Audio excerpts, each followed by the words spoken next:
হচ্ছে দেখতে পাচ্ছেন প্রথম একবার দেওয়াতেই একেবারে খুব সুন্দরভাবে ল্যামিনেশনটা হয়ে যাচ্ছে। ওয়েলকাম টু আরবি টেক বাংলা। সুপ্রিয় দর্শক, আসসালামু আলাইকুম। আজকের এই ভিডিওতে আপনাদের সাথে শেয়ার করব যে আমাদের যে ল্যামিনেটিং মেশিনটি আছে সেই ল্যামিনেটিং মেশিনটা অনেক সময় হিট হয় না, আরেকটা সমস্যা হয়, অনেক সময় দেখা যায় যে ওভার হিটিং হয়ে যায়, যে কারণে অনেক সময় পেপার আটকে যায়। যেমন আমার আজকে এই সমস্যাটার সম্মুখীন হয়েছি। দেখতে পাচ্ছেন এখানে যে পেপারটি আছে এটা কিন্তু পুড়ে গেছে, আর্ট পেপারটি পুড়ে গেছে ওভারহিটিং হয়ে। কিন্তু আমি মাপটা যেই দিয়েছিলাম সেই মাপটা কিন্তু অন্যান্য যে আর সব মাপের সমপরিমাণেই মাপটি দিয়েছিলাম, তারপরেও ওই পেপারটি পুড়ে গেছিল। অরিজিনাল যে পেপারটি সেটি দেখতে পাচ্ছেন, এটা অনেক ঝামেলার সম্মুখীন হতে হয় এই কারণে, কারণ এটা অনেক গুরুত্বপূর্ণ একটি পেপার। জন্ম নিবন্ধন অনেক সময় অনেক সার্টিফিকেট নিয়ে আসে।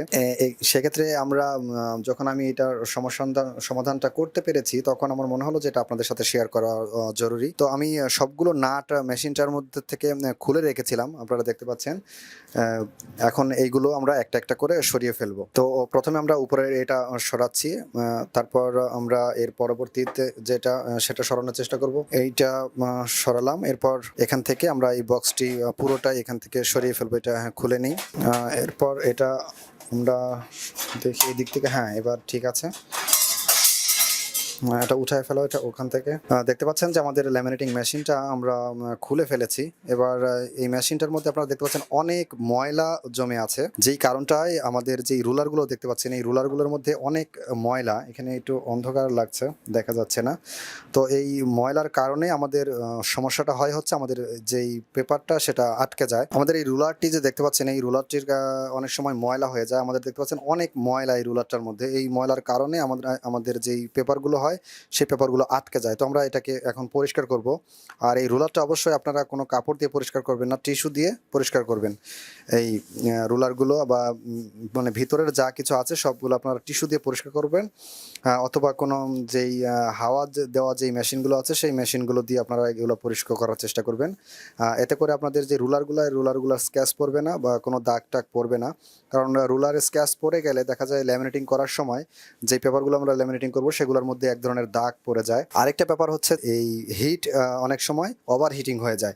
এই ওভার হিটিং হওয়ার আরেকটা মূল কারণ হচ্ছে আমাদের যে রেগুলেটরটা দেখতে পাচ্ছেন এই রেগুলেটরটা অনেক সময় নষ্ট হয়ে যায়, হয় একবারে লো হিট নতবা একেবারে মানে খুব বেশি হিট হয়ে যাওয়ার কারণে এই পেপারগুলো আটকে যায়, পুড়ে যায়। বেশি হিট হলেও পেপার অনেক সময় আটকায় না। 130 যদি অফসেট পেপার রাখা যায় বা ছবির পেপার 140 35 এরকম রাখলে দেখা যায় যে আমাদের সব ঠিকঠাক মতোই হয়, কিন্তু যখন ময়লা পড়ে যায় তখন পেপারগুলো আটকে যায়। তো এই জন্য আপনাদের সাথে এই ব্যাপারগুলো শেয়ার করলাম। তো আপনারা অবশ্যই এই রুলারটার দিয়ে যেই রেগুলেটরটা দেখতে পাচ্ছেন এটার দিকে অনেক সময় কেটে যায় কিন্তু বোঝা যায় না। পাওয়ার টাওয়ার সব কিছুই ঠিকঠাক মতো কাজ করে, কিন্তু দেখা যায় যে ল্যামিনেটিং করার সময় অনেক সময় পেপার আটকে যায়। আটকে গেলে আপনার বুঝতে হবে যে রুলারের মধ্যে অনেক ময়লা পড়ে গেছে। আর যদি অনেক বেশি ওভারহিটিং হয় তাহলে আপনারা রেগুলেটরটা আপনারা চেঞ্জ করে নেবেন। রেগুলেটরগুলো আপনারা যে কোনো সার্ভিসিংয়ের দোকানে গেলে আপনারা অবশ্যই পেয়ে যাবেন, যে এইসব দোকানে ফ্যান বা ইলেকট্রনিক্সের যে জিনিসপত্রগুলো সারে সেগুলো। আর এর পরবর্তীতে আমাদের অনেক সময় হিট হয় না। হিট না হওয়ার আরেকটা বিশেষ কারণ এখানে দেখতে পাচ্ছেন যে আমরা যদি এটা খোলো দেখি, এটা খুললে আমরা দেখাচ্ছি যে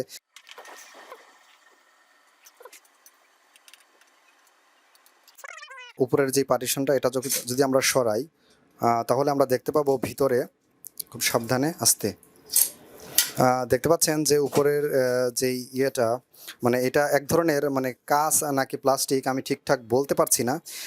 এটা আপনারা দেখবেন যে অনেক সময় এটার মধ্যে এক ধরনের দাগ পড়ে, যখন কাগজগুলো আমাদের পুরো আটকে যায় তখন এটার মধ্যে যে দাগগুলো পড়ে সেই দাগগুলোতে অনেক সময় দেখা যায় হিট হওয়ার পর মেশিন থেকে ধোঁয়া বের হয়, অথবা মেশিন কাগজে আটকে যায়।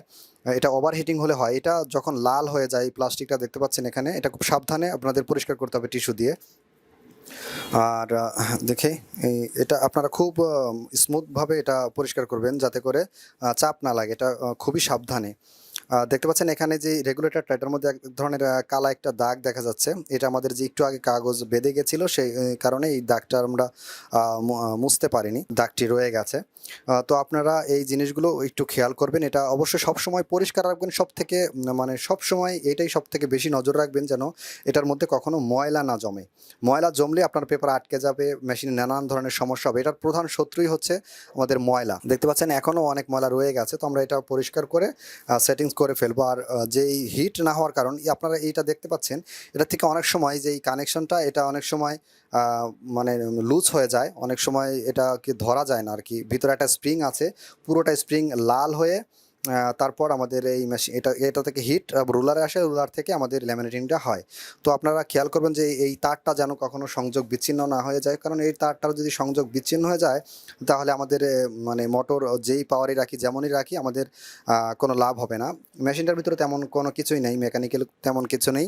আপনারা শুধু ময়লাগুলো পরিষ্কার রাখবেন আর রেগুলেটরটার প্রতি একটু খেয়াল রাখবেন। যদি কখনো দেখা যায় যে ল্যামিনেটিং মেশিন হিট হয় না, মোটর ঘুরছে কিন্তু ল্যামিনেটিং মেশিন হিট হচ্ছে না, সেক্ষেত্রে আপনারা এই পাইপটা চেক করবেন এখান থেকে কানেকশন যেন বিচ্ছিন্ন না হয়, কারণ এখান থেকে কানেকশন বিচ্ছিন্ন হলেই আপনাদের ল্যামিনেটিংটা হিট হবে না। তো আমরা এখন এটাকে সেটিংস করব, সেটিংস করার পর আপনাদের সাথে ল্যামিনেটিং করে দেখাবো যে কেমন হয় ল্যামিনেটিংগুলো। দর্শক দেখতে পাচ্ছেন যে আমাদের মেশিনের যে কাভারটি সেটি আমরা লাগিয়ে ফেলেছি সম্পূর্ণটা। এখন আমরা এই মেশিনটিকে লাইন দিব এবং আপনাদেরকে দেখাবো যে ল্যামিনেটিংটা কেমন হচ্ছে। আমরা এখানে একটি জন্ম নিবন্ধন রেখেছি, সেই জন্ম নিবন্ধনটি ল্যামিনেটিং পেপারের মধ্যে ভরে আমরা এখানে ল্যামিনেটিংটি আপনাদের সম্পূর্ণটা করে দেখাবো। এখন আমরা মেশিনটাতে লাইন দিয়ে দিই।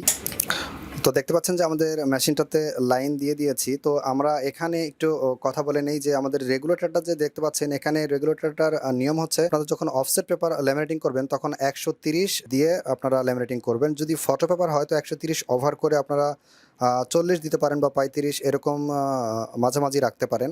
তো আমার এই রেগুলেটরটা আগের ভিডিওতে আমি বলেছিলাম আমার রেগুলেটরটা কেটে যাওয়ায় আমি লাগানোর পর এটা উল্টো লাগানো হয়ে গেছে, যার কারণে আমার একটা আইডিয়া, সেই আইডিয়ায় আমরা এটাকে রেখে দিচ্ছি।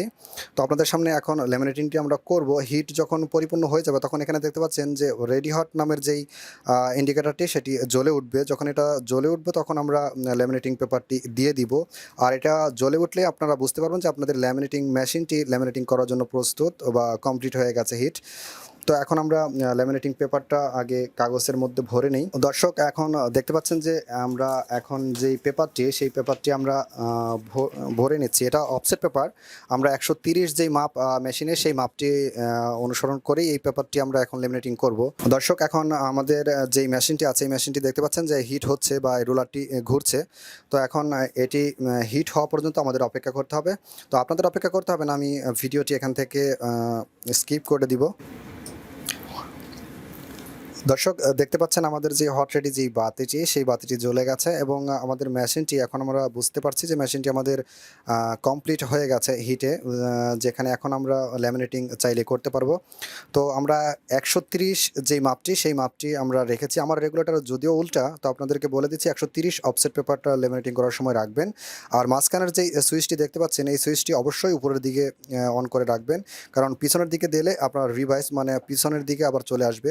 এটা দেখতে পাচ্ছেন যে হিট বেশি হয়ে গেলে বাতিটি নিভে যায়, অর্থাৎ আমাদের মেশিন থেকে যে লাইনটি সেটি অফ হয়ে যায়, হিটারের লাইনটি। তো এখন সম্পূর্ণরূপে হিট হয়ে গেছে। তো আমরা এই পেপারটি এখন ল্যামিনেটিং পেপারের মধ্যে দিয়ে রেখেছি। তো এই পেপারটি আমরা মেশিনের মধ্যে দিচ্ছি। দর্শক দেখতে পাচ্ছেন যে আমাদের পেপারটি দিচ্ছি এবং নিয়ে নিচ্ছে মেশিনটা। তো আমরা আশা করছি যে আটকাবে না। বাকিটা দেখা যাক, ল্যামিনেটিংটা হওয়ার পর আমরা বুঝতে পারবো।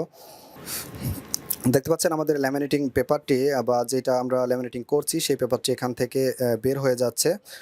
খুবই সুন্দর ল্যামিনেটিং হচ্ছে। দেখতে পাচ্ছেন প্রথম একবার দেওয়াতেই একেবারে খুব সুন্দরভাবে ল্যামিনেটিংটা হয়ে যাচ্ছে বা হয়ে গেছে। তো আপনাদের যেই ভিডিওতে যেই নিয়মকানুনগুলো বললাম বা দেখালাম সেই নিয়মকানুনগুলো আপনারা ল্যামিনেটিং মেশিন চালানোর সময় অবশ্যই খেয়াল রাখবেন। সবসময় ধুলাবালির থেকে মেশিনটাকে মুক্ত রাখার চেষ্টা করবেন। আর অবশ্যই হিট যদি বেশি হয়ে যায় বা হিটের সমস্যা করে তাহলে বুঝতে পারবেন আপনাদের ল্যামিনেটিংয়ের যে রেগুলেটরটা আছে সেটার দিকে আপনারা নজর দিবেন। দেখতে পাচ্ছেন যে ল্যামিনেটিংটি প্রথম একবার দেওয়াতে খুব সুন্দরভাবে অফসেট পেপারটি ল্যামিনেটিং হয়ে গেছে। তো আমরা আরেকবারও এটি দিয়ে দিব। আর আপনাদের যদি ল্যামিনেটিং মেশিন চলাকালীন সময় যদি কাগজ বেঁধে যায় বা যেটাই দেন সেটা যদি বেঁধে যায়, আটকে যায়, তবুও বুঝতে হবে যে আপনার ল্যামিনেটিং মেশিনটার মধ্যে প্রচুর পরিমাণে ময়লা জমে আছে। রুলারটা অবশ্যই আপনারা টিস্যু পেপার দিয়ে পরিষ্কার করার চেষ্টা করবেন, অন্যথায় রুলারের মধ্যে যদি দাগ পড়ে যায় ল্যামিনেটিং করার সময় দেখা যাবে যে এটা আমরা ল্যামিনেটিং করব সেটার মধ্যে অনেক সময় দাগ পড়ে যাবে। তো আপনারা রুলারটি অবশ্যই টিস্যু পেপার দিয়ে পরিষ্কার করার চেষ্টা করবেন। এই ছিল ভিডিও। আশা করছি ভিডিওটি আপনাদের কাছে ভালো লাগবে। যদি ভিডিওটি ভালো লাগে ভিডিওতে একটি লাইক দিবেন। চ্যানেলের ভিডিওগুলো আপনাদের প্রয়োজন মনে হলে চ্যানেলটি সাবস্ক্রাইব করবেন। পরবর্তী ভিডিও দেখার আমন্ত্রণ জানিয়ে আজকের ভিডিও এখানেই শেষ করছি। আল্লাহ হাফেজ।